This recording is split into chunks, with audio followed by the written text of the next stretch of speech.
Ibu-ibu yang dirahmati Allah Subhanahu wa taala, Allah itu menegaskan, Allah itu sebetulnya sudah kasih ini kalau bahasa anak sekarang, tren-trennya sekarang ini. Ustaz, Pak Aris minta tolong ini dong, dimatiin aja, saya kedinginan. Makasih banyak Pak Aris, jazakallah khair. Jadi Allah Subhanahu wa taala itu sebetulnya sudah spill buat zaman sekarang, ya, bahkan untuk nanti yang zaman generasi yang akan datang dari 1400 tahun yang lalu. Apa yang di-spill sama Allah Subhanahu wa taala tentang keistimewaan yang diberikan kepada pemuda. Istimewa sekali di hadapan Allah Subhanahu wa taala para pemuda itu. Saat pemuda berarti laki-laki doang, pemudi juga deh. Gitu ya. Yang pada poin titik fokusnya adalah di usia yang masih muda. Apa yang ditonjolkan, apa yang diberikan keistimewaan dari Allah Subhanahu wa taala kepada para pemuda. Nah, coba deh tadi lanjutan terjemahnya apa? Dan kami tambahkan kepada mereka hudan. Hudan itu apa, Bu? Petunjuk. Itu spesial banget tuh buat anak-anak muda. Ya. Saat kita kan udah emak-emak. Iya. Nggak apa-apa, nanti tinggal disampaikan ke anak-anak. Ada yang udah kelas 6 anaknya, Farah, 1. Ibundanya Nayo ya.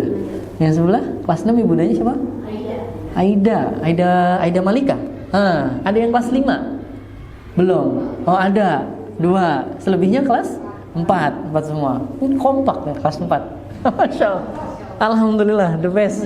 Barakallahu fiik ya. Itu akan jadi modal, wabil khusus kepada ibu-ibu semuanya sebagai madrasatul ula, ya, memberikan pesan kepada anak-anak kita bahwa kita tidak boleh membiarkan atau melewatkan yang namanya masa muda. Kekuatan mereka masih sangat kuat, khirsunnya, kerakusan dalam pikiran, dalam keinginan untuk menuntut ilmu itu kuat sekali. Kadang Bu, kalau di usia-usia yang sudah usia ini senja gitu kan. Ya senja gitu kan. Yang dirasakan apa, Bu? Semangatnya terasa. Pengen belajar ini, pengen belajar itu. Apa yang terkendala? Fisiknya, ngantuknya. Gitu kan. Ya kan? Ngantuknya gitu kan, fisiknya. Kadang udah nggak kepegang karena urusannya tambah banyak. Itulah keistimewaan yang akan diberikan kepada para pemuda, wabil khusus di sini adalah pemuda-pemuda Ashabul Kahfi. Itu luar biasa sekali itu. Ya, seorang pemuda yang diasingkan oleh Allah Subhanahu wa taala sekian dalam kurun waktu yang cukup lama. Ya. Yang mudah-mudahan ini menjadi semangat untuk ibu-ibu semua dalam mengarahkan nantinya. Pasti perjalanannya akan panjang dan berat, berliku. Pasti akan menemukan challenging yang sesuai dengan zamannya. Ya, nanti tinggal disesuaikan untuk minta petunjuk kepada Allah Subhanahu wa taala. Ini ayatnya keren. Ini salah satu ayat yang saya sukai di Al-Kahfi ini, Bu. Innahum fityatun amanu bi rabbihim wazidnahum huda. Gak kira-kira itu Allah itu pasti akan kasih petunjuk, penolong, kemudahan ya dalam setiap langkah dan urusannya. Bukan begitu Pak Haris ya? Alhamdulillah, mudah-mudahan disegerakan. Amin ya, amin. Baik, ibu-ibu yang dirahmati Allah Subhanahu wa taala, sekarang kita berlanjut ya. Tadi kita sudah baca Quran, kita sudah mencoba untuk latihan tadabbur. Latihan tadabbur tuh minimal begitu ya, Bu. Kita kalau berinteraksi sama Quran bukan hanya baca, bagusnya dinaikin levelnya, naik tingkat. Ibu mau nggak anak-anaknya naik kelas terus? Enggak, saya nggak pengen, Ustaz. Masa tiap tahun kelas 4 terus gitu. Pengennya kelas 5, habis itu tidak. Ibu juga sama, jangan mau kalah. Tapi jangan mau kalah bukan dalam artian ikut belajar, tapi kemuliaannya dengan Allah. Caranya tadi, habis baca Quran, pilih salah satu ayat, kemudian baca terjemahnya. Syukur-syukur nanti bisa baca tafsir yang ringkas aja. Di internet sekarang banyak banget. Itu adalah salah satu bentuk minimal daripada tadabbur, ya. Baca nanti terjemahnya, direnungi pelan-pelan, bacanya perlahan. Baik. Bismillahirrahmanirrahim. Melanjutkan terkait agenda kita yang sudah kita rencanakan di kajian duha ini, melanjutkan materi di pekan sebelumnya yang berkaitan dengan kalau di pekan sebelumnya berkaitan sama apa bahasnya, Bu? Tentang bahaya lisan, ya, menjaga lisan di bulan suci Ramadan. Nah, untuk saat ini kita coba akan pelan-pelan belajar, kita pelan-pelan akan membahas tentang bagaimana etika, ya, seorang muslim dalam berkomunikasi antar sesama. Terkhusus lingkup kita, lingkup antar sesama orang tua, lingkup di antara orang tua dan anak, kemudian orang tua dengan pihak sekolah, orang tua dengan guru, gitu kan. Bahkan nanti, ya, bagus kalau ini, alhamdulillah nih ada guru-guru yang ikut. Kalau bisa ada yang ikut bagus, nanti orang tua antara guru dengan murid juga sangat baik, ya, bisa ikut mendengar insyaallah. Saya ingin mengawali kajian pada pagi ini dari Quran surah Al-Hujurat ayat 6. Allah Subhanahu wa taala berfirman, A'udzu billahi minasyaitonir rajim. Bismillahirrahmanirrahim. Ya ayyuhalladzina amanu in ja'akum fasiqun binaba'in fatabayyanu an tusibu qauman bijahalatin fatusbihu ala ma fa'altum nadimin. Allah Subhanahu wa taala berfirman, hai orang-orang yang beriman, jika datang kepadamu orang fasik, ya, membawa suatu berita, bawa suatu informasi, ya, membawa suatu kabar, ya, maka periksalah dengan teliti. Bahasa agamanya, bahasa secara keislamannya adalah tabayyun. Bahasa orang sekarang namanya cross check. Ya, boleh ibu pakai istilah yang mana silahkan. Ya, bahkan ada orang yang terbiasa ketika mendapati sesuatu pekerjaan, suatu masalah, biasanya yang berhubungan sama angka, orang-orang ini. Bahkan sampai melakukan double cross check dengan bertujuan tidak ingin yang sedang dikerjakan, yang ingin dicapai, atau yang ingin disampaikan ke orang lain ada kesalahan, miskomunikasi gitu kan. Harusnya nolnya 5 gitu kan. Ibu transfer 0 ke teman gitu kan, cuman berapa? 100.000. Tapi gara-gara buru-buru gitu kan, nolnya tambah 1. Jadinya berapa, Bu? 1 juta gitu kan. Jadi banyak gitu kan. Ini ya biasanya terjadi karena apa? Tidak adanya cross check, atau tidak adanya tadi kalau yang hubungan dengan seseorang atau orang lain adanya tabayun. Kita coba lanjut dulu.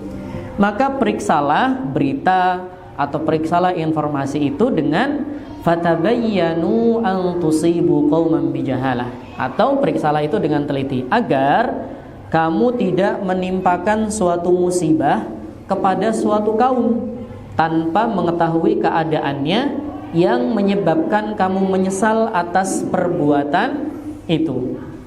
Jadi, ibu-ibu yang dirahmati Allah Subhanahu wa taala, dari ayat ini sebetulnya Allah Subhanahu wa taala berpesan kepada kita.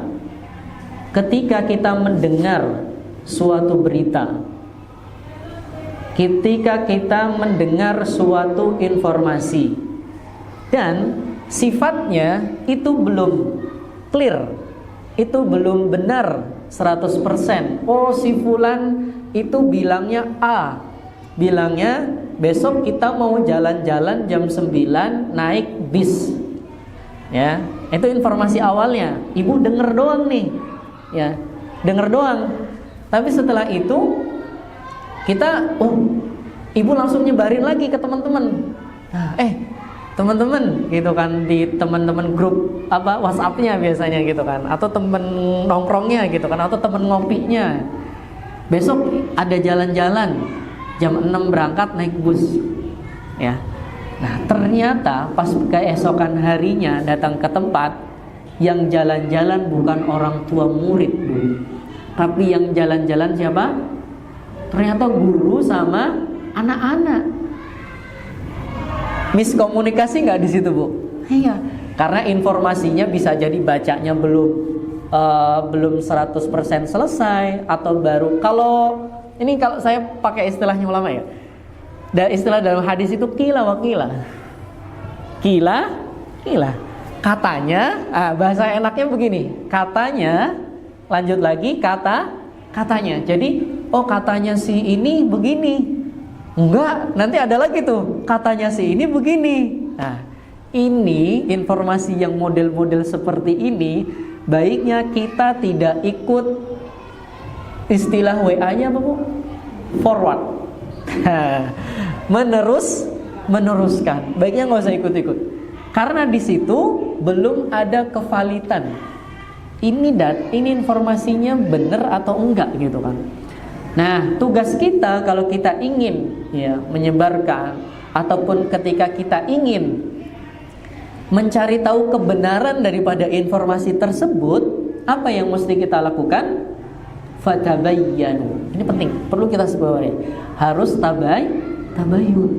Nah, tabayun juga ada caranya, Bu. Tabayun itu bukan bertabayun ke yang menyebarkan informasi yang banyak itu, atau tabayunnya cukup dengan orang yang tadi menyebarkan informasi itu. Sudah, nggak bisa. Kita boleh bisa nanya ke orang tersebut, apa benar informasinya? Benar. Apabila dia udah bilang benar, maka emang dari siapa sumbernya, Bu? Sumbernya dari ini.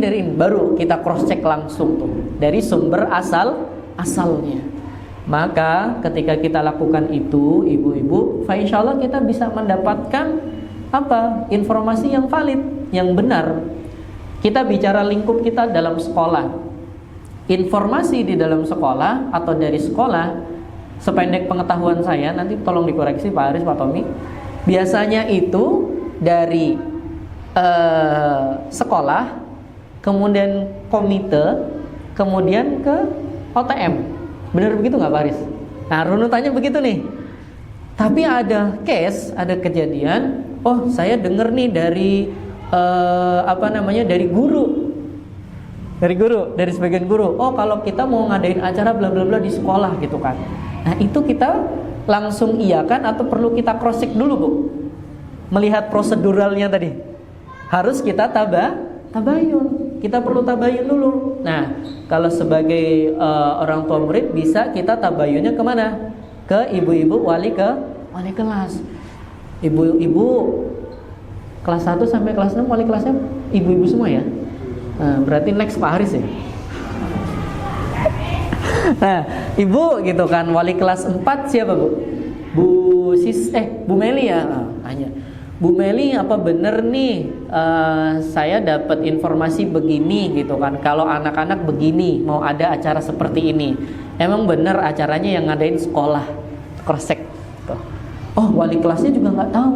Wali kelasnya menindaklanjutin lagi ke secara proseduralnya, tanya ke kepala sekolah gitu kan, atau ke pihak terkait. Ternyata setelah di cross check, setelah tabayun dan segala macamnya, ternyata acaranya acara kelompok biasa dari Bapak Fulan atau dari Ibu Fulan, emang mau ngadain biasanya kerja kelompok atau lagi pengen makan bareng-bareng. Nah, seperti itu. Setelah kita mendapatkan cross check tadi, hasil tabayun tadi, maka kita tidak ada kewajiban untuk meneruskan ya. Tidak perlu meneruskan informasi yang pertama tadi yang belum valid. Pentingnya adab kita seorang muslim untuk senantiasa tabayun. Saya yakin deh Bapak Ibu. Alhamdulillah Bapak. Biasanya ada bapak dan ibunya kalau lagi kajian. Ketika kita berhubungan sama anak kita bawa informasi, yang kita tanya pertama, emang bener dek begitu? Betul nggak Bu? Sering nggak begitu Bu? Itu bentuk ibu lagi tabayun. Ya, kita tidak langsung menimpali. Kita tidak langsung ibaratnya tuh ini ada air, kita kasih minyak terus nih. Makin jadi itu nanti. Ada informasi dari teman kita, ya. Kita nggak buru-buru untuk iya tuh si Anu begini, enggak. Tapi Bu maaf itu informasinya benar atau enggak ya? Kalau begini-begini, itu hal yang harus kita dahulukan. Rasulullah Shallallahu Alaihi Wasallam ya bersabda sebagaimana hadis yang diriwayatkan Abu Hurairah. Masih ingat nggak Bu Abu Hurairah itu siapa Bu? Ayo, biar nanti pas ditanya pulang tahu. Abu Hurairah siapa Bu? Banyak kucing. Nggak, jangan bapaknya kucing. Ntar berasa siapa ini terus ini gitu kan. Jangan ya. Abu Hurairah itu julukan. Abu Hurairah itu adalah siapa? Pemimpin Ahlus Kufah atau Ahlus Sufah, Ahlul Kufah. Sufah ya. Jadi Ahlus Sufah itu orang-orang, nanti tolong di cross check Ahlul Kufah atau Ahlul Sufah. Ya, orang-orang yang datang, orang luar Madinah tinggalnya di masjid.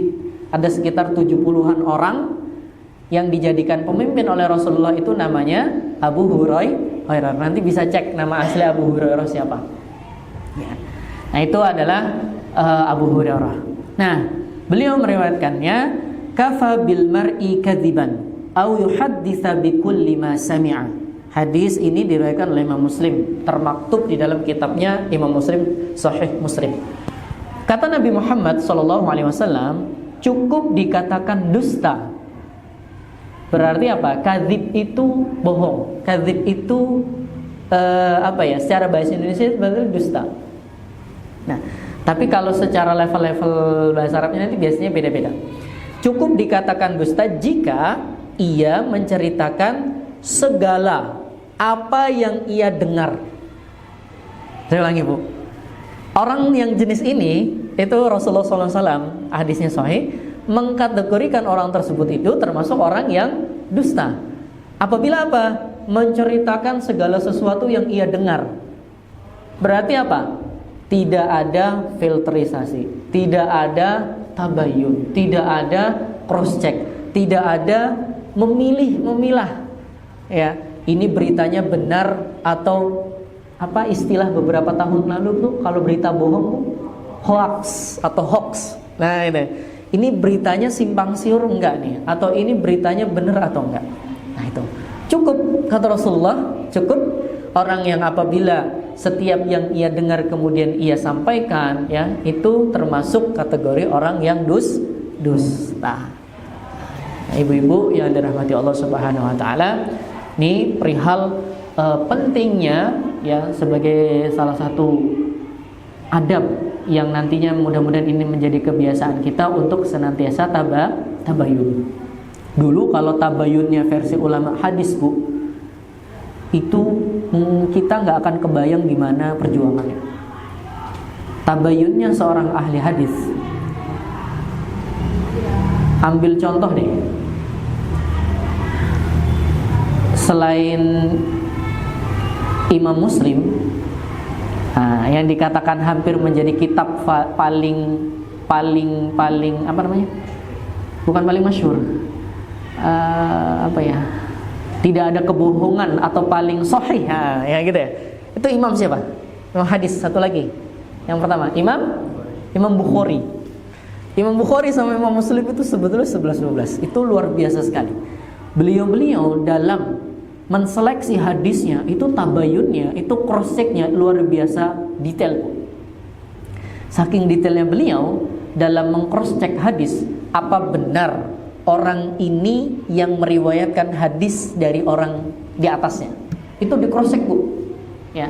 Sampai-sampai kalau orang tersebut punya sifat yang tidak disukai atau sifat yang sedikit saja tercela, ini Bu, ini buat ibu deh. Buat ibu, kalau manggil kucing biasanya apa? pus gitu kan. Nah, itu manggil ayam gitu. Itu manggil ayam gitu. Tapi ada kucing yang begitu gitu datang. Tapi kita cuma manggil doang dengan niatnya pengen ngelus-ngelus. Tapi untuk kebanyakan orang kan kita udah stigma di pikiran kita bahwa kalau ada orang manggil pus, kucingnya mau dikasih makan. Habis itu kita begini doang, nggak ada makanannya nih. Itu versi kita, Bu. Biasa aja atau nggak boleh harus seperti itu dilakukan? Biasa aja, betul? Kebanyakan orang sekarang sering nggak Ibu lihat dengar begitu? Pus, bagus ya kucingnya, nggak dikasih makan ini kan? Atau bulunya bagus dan sebagainya. Untuk versi Imam Bukhari, lah. Pernah beliau suatu ketika jauh sekali sampai beberapa negara beliau lewati, ya kan? Kemudian ketemu karena mau cross check hadisnya benar nggak beliau yang meriwayatkan hadis. Pas dilihat dari kejauhan, orang itu lagi manggil hewan peliharaannya, dipanggil tapi nggak dikasih makan.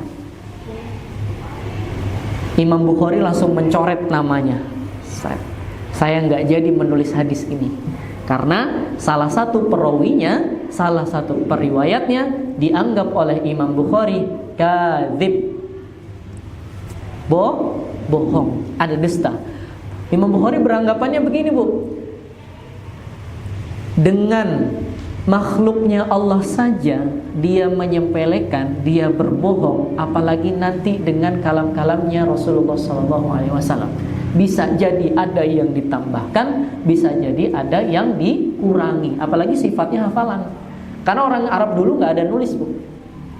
Orang Arab dulu dari zaman sebelum Nabi hidup, Nabi diutus menjadi Rasul, itu Jazirah Arab itu terbiasa dengan hafalannya. Yang bisa menulis itu hanya sebagian sekali, sebagian saja, nggak banyak. Nah, itu ibu-ibu yang dirahmati Allah Subhanahu wa Ta'ala. Ya, pentingnya terkait untuk membiasakan diri bagi kita dengan tabayun, apalagi di untuk kondisi saat ini, era digitalisasi, era modernisasi, ya, sosial media yang luar biasa cepat dan banyak informasi yang tersebar. Kita tidak usah terburu-buru untuk ikut tersulut, ya kan? Ada kejadian begini kita ikut nimbrung, nggak usah. Nanti dulu di cross check dulu, dipilih-pilih dulu, ya, berita-beritanya.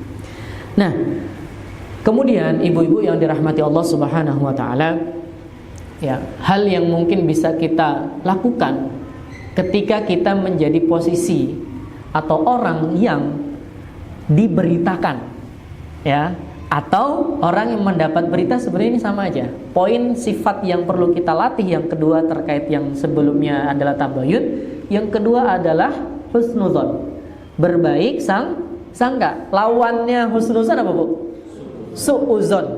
Biasa orang su'ul khotimah sama husnul khotimah. Su'ul khotimah kan yang nggak baik. Su'uzon juga berpemikiran apa? Tidak baik gitu kan. Maka yang dianjurkan oleh Rasulullah, diajarkan juga sama Allah Subhanahu wa Ta'ala melalui Rasulullah sallallahu alaihi wasallam adalah senantiasa berprasangka baik. Pikiran, kalau bahasa psikolog saya boleh pinjem, afirmasi positif. Ya, ada yang backgroundnya psikolog, tolong koreksi ya, Bu. Afirmasi positif. Di pikiran kita itu berikan sebanyak-banyaknya tentang afirmasi positif. Saya pernah ikut pelatihan magnet rezeki. Ternyata kuncinya cuma satu, husnuzon sama Allah. Udah itu doang. Ya. Nanti bisa itu waktu itu cukup lah dengan biaya pelatihan yang magnet rezeki itu hampir dua hari. Ya, bagaimana cara mendatangkan rezeki itu kayak magnet. Kan magnet kalau itu kan ketemu kan lengket banget ya. Karena itu poinnya ternyata husnuzon sama Allah Subhanahu wa Ta'ala. Selalu berikan afirmasi positif. Rasulullah SAW bersabda di dalam hadis riwayat Imam Tirmidzi, diriwayatkan oleh Abu Hurairah, "Inna husnadh-dhanni billahi min hasani ibadatillah." Sesungguhnya berbaik sangka kepada Allah itu adalah termasuk ibadah terbaik kepada Allah Subhanahu wa ta'ala. Di sebagian hadis Rasulullah menyebutkan bahwasanya Allah itu sebagaimana prasangka hambanya. Bu, pengen uang 1 miliar, Bu? Mau, ya? Kapan datangnya, Bu? Cepet apa lama? Cepet. Afirmasi positif. Dari mana, Ustadz? Nggak usah dipikirin, Bu. Ya, itu mah urusan Allah. Bisa aja besok, bisa aja besoknya lagi. Apalagi kalau besoknya orang Jawa, saya tuh sering dibercandain sama istri, Abi ini bener-bener ya besoknya orang Jawa banget gitu kan. Perasaan kemarin janjinya mau jalan, kan besok udah gitu. Tapi nggak disebut hari gitu kan, karena rada khawatir gitu kan. Kalau besok disebut hari, kita ada tugas gitu kan, nggak bisa. Wah, bisa seharian ini kita didiemin, Bu. Gitu ya. Jadi itu untuk ini ya, intermezzo aja. Jadi berbaik sangka kepada Allah Subhanahu wa taala apapun kondisinya. Sampai kebanyakan orang saat ini tuh bilang apa, Bu? Orang baik itu selalu disakiti, padahal enggak. Orang baik itu sedang berbaik sangka kepada Allah Subhanahu wa taala. Orang tersebut mendahulukan Allah. Orang tersebut mendahulukan Rasulnya, mendahulukan Tuhannya. Karena kenapa? Orang tersebut tidak mau energinya itu habis sama pikiran-pikiran yang gak baik tadi, sama komentar, sama tuduhan yang sifatnya itu menjatuhkan. Gak perlu. Apalagi kalau kita sudah terbukti, kita merasa bahwa saya nggak melakukan itu, nggak usah dipikirin itu, Bu.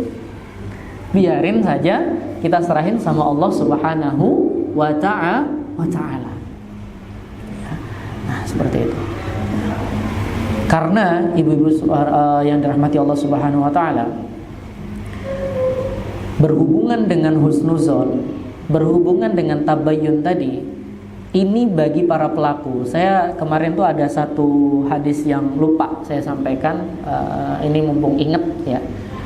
Rasulullah SAW itu memberikan perintah yang tegas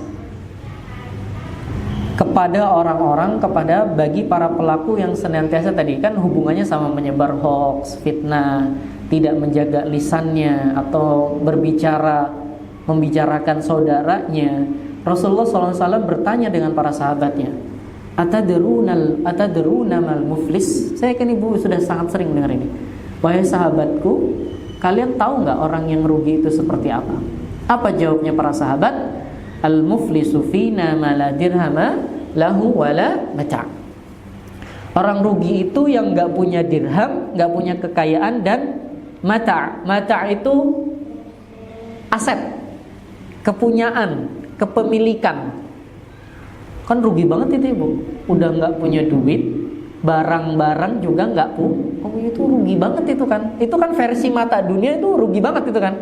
Dia nggak punya uang, dia juga nggak punya aset, baik yang properti atau apa dan segala macam itu nggak punya. Itu kalau versi mata dunia itu udah rugi banget. Tapi kata Rasulullah SAW, lah, ya, orang rugi itu nanti dari umatku, kata Nabi Muhammad SAW. Ya, min ummati ya'ti yaumal qiyamati bisolatin. Dari umatku, bukan dari umatnya Nabi Musa, bukan dari umatnya Nabi Nuh, bukan dari umatnya Nabi Isa, bukan pula dari umatnya Nabi siapa yang paling lama? Nabi Nuh ya, sekitar hampir disebutkan 1000 tahun. Atau bukan juga umatnya Nabi Sulaiman, enggak. Rasulullah SAW bilang, ya, orang yang rugi itu dari umatku. Ketika hari kiamat nanti, dia datang bawa sholatnya, dia datang bawa puasanya, dia datang dengan zakatnya, ya. Wa ya'ti qad syatama hadza wa qadhafa hadza wa akalama hadza. Ya, namun ia pernah mencela, ngomongin saudaranya di belakang, mencela, ya. Dia juga pernah menuduh tanpa bukti. Nah ini, ya, menuduh tanpa bukti. Dia juga memakan harta orang lain, kemudian menumpahkan darah dan memukul sesama. Maka, ya, Rasulullah SAW kembali melanjutkan, pahala-pahalanya nanti diberikan kepada orang-orang yang zolimi. Nah tadi husnuzon, Jadi versinya bukan orang baik selalu tersakiti. Oh enggak, ngapain? Saya lagi husnuzon sama Allah Subhanahu wa taala. Biarin haknya nanti saya minta di hadapan Allah Subhanahu wa taala. Karena orang bagi para pelakunya tadi itu ya, dia datang bawa sholatnya, dia datang bawa puasanya. Kata Allah, enggak. Itu sholat, itu puasa, itu zakat enggak aku terima. Karena kamu ketika di dunia nuduh orang, karena kamu mencela orang. Terus gimana pahalanya yang tadi dikasih ke orang yang terzalimi? Ya Allah, sampai habis nih kata para malaikat. Udah mentok ini pahala kebaikannya udah habis. Terus gimana? Ya. Apa amal keburukan ya yang bagi para yang menjadi orang yang telah difitnah, dituduh tanpa bukti, itu nanti akan diambil, Bu. Diserahin ke siapa? Orang yang muflis tadi, yang mencela, yang menyebarkan fitnah, menuduh tanpa bukti dan sebagainya. Kemudian kata Rasulullah SAW, apa? Tsumma turiha finnar. Orang tersebut nanti akan dilemparkan ke dalam neraka. Ini ganjarannya, ya. Dan tadi kita sudah seimbang ya pelakunya seperti itu. Kemudian orang-orang yang senantiasa tabayyun, kemudian berhusnuzan sama Allah Subhanahu wa taala akan ditempatkan di tempat yang paling baik. Nah, ibu-ibu yang dirahmati Allah Subhanahu wa taala, masih berkaitan tentang komunikasi antar sesama di lingkup kita, di lingkup sekolah, antar keluarga, antar orang tua ya. Tenang Bu, masih banyak ini materinya Bu. Masih kuat nggak Bu? Bu Cici boleh sambil minum nggak ini Bu? Boleh, tapi nanti maghrib gitu kan. Ya, saya ingin cerita satu kisah sebagaimana nanti mudah-mudahan kita bisa ambil ibrah perspektifnya dari orang tua. Yaitu kisahnya ya orang tua seorang perempuan yang mempunyai anak namanya Muhammad bin Idris, atau yang lebih dikenal siapa? Asy-Syafi'i. Imam Syafi'i. Ya. Nama perempuan tersebut namanya Fatimah binti Ubaidillah Azdiyah. Ya. Jadi ibunda Imam Syafi'i atau Imam Syafi'i sendiri itu lahir di daerah Yaman atau sebagian ibunya ini asalnya dari Yaman, asal sukunya. Tapi Imam Syafi'i lahirnya di Baghdad. Di mana Baghdad, Bu? Di Iran. Bukan, Irak, Ustaz. Ya, Irak. Baghdad itu di Irak. Irak dengan Mekah itu jauh banget ya.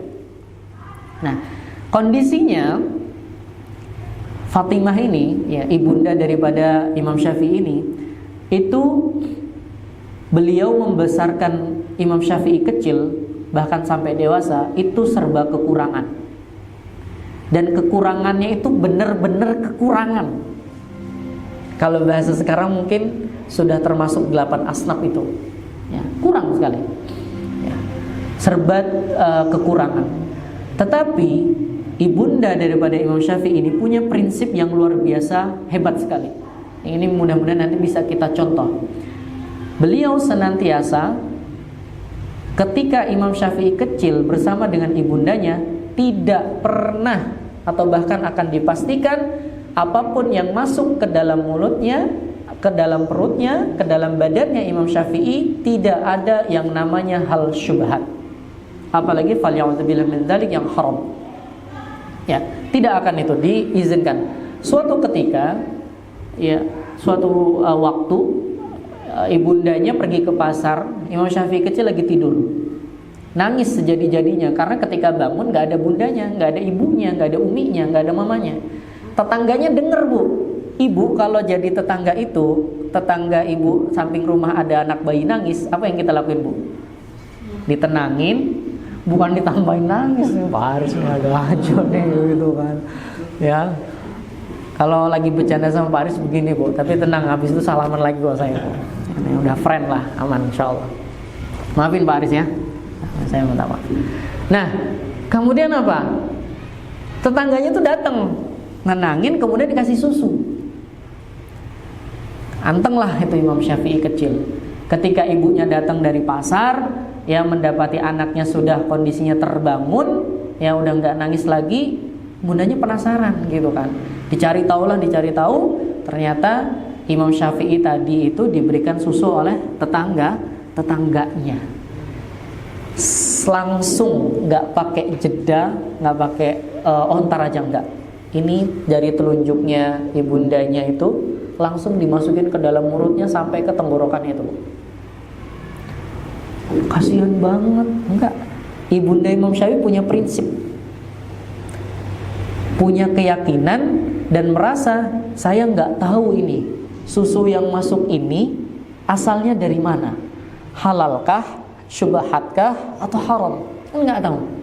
Ya.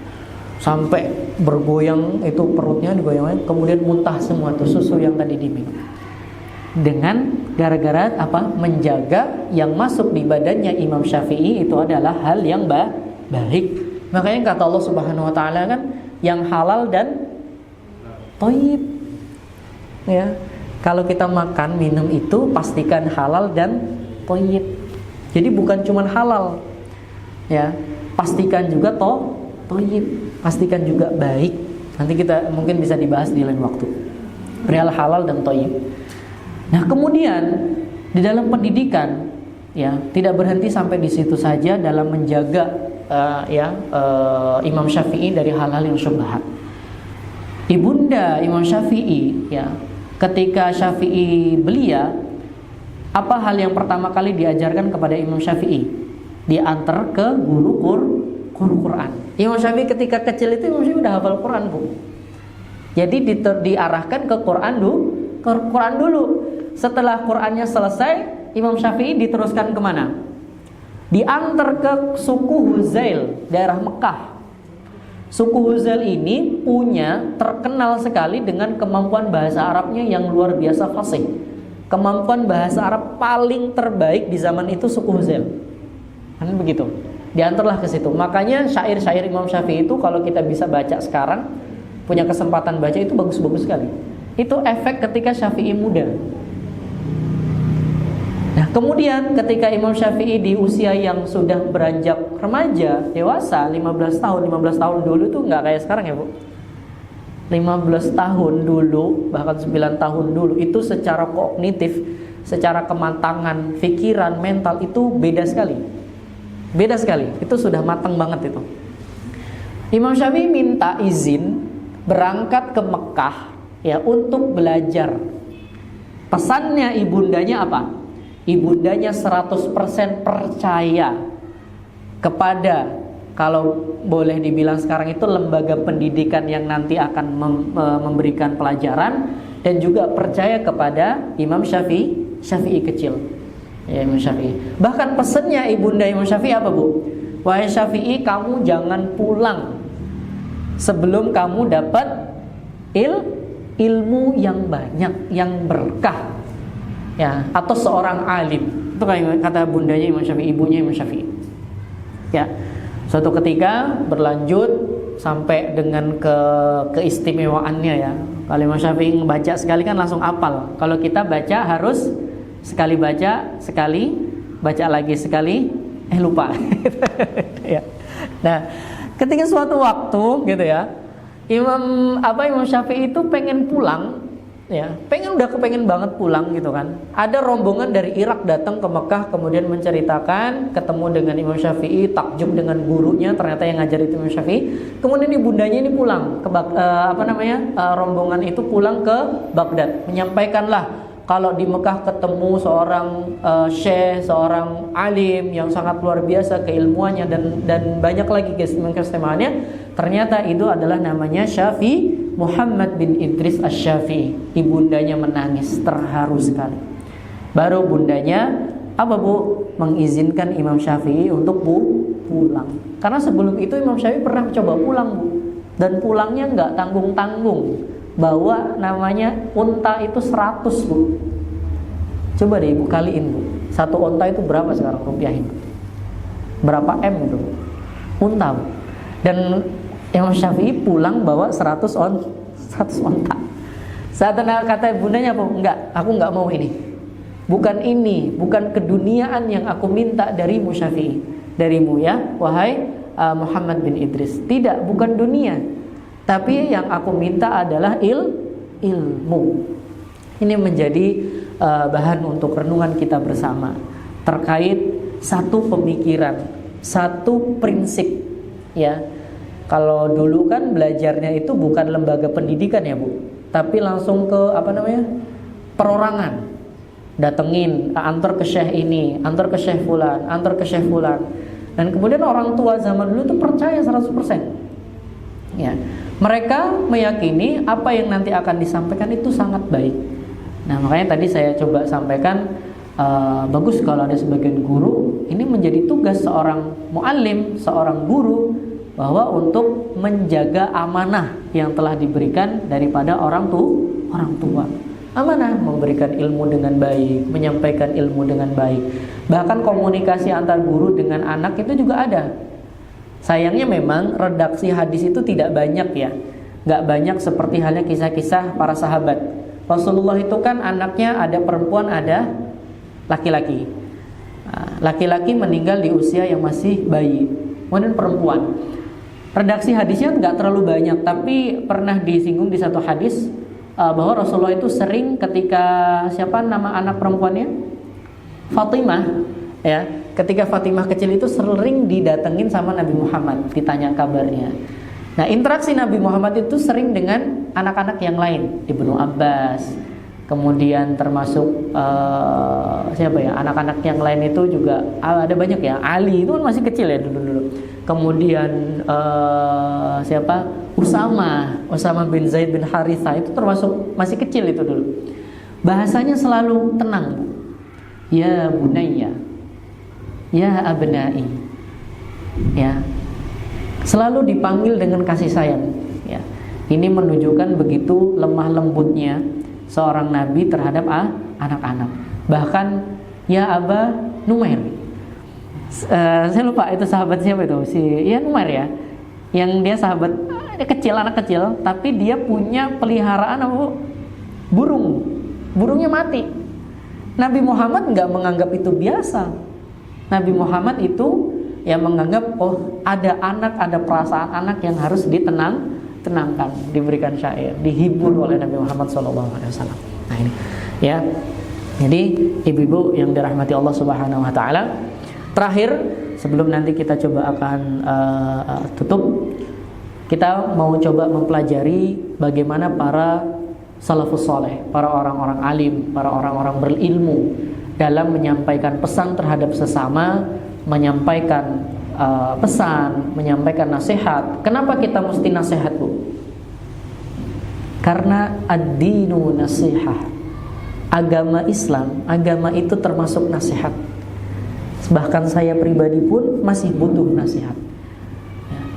Semua orang itu tidak mungkin lepas daripada nasihat. Bisa jadi saya minta kepada ibunda saya, kepada ayah saya. Bisa jadi saya minta nasihat kepada guru saya. Bahkan boleh jadi saya minta nasihat daripada ibu. Nasihat apa, Ustaz? Nasihat kehidupan, Ustaz. Karena bisa jadi kalau versi saya pernah mendengar itu apa?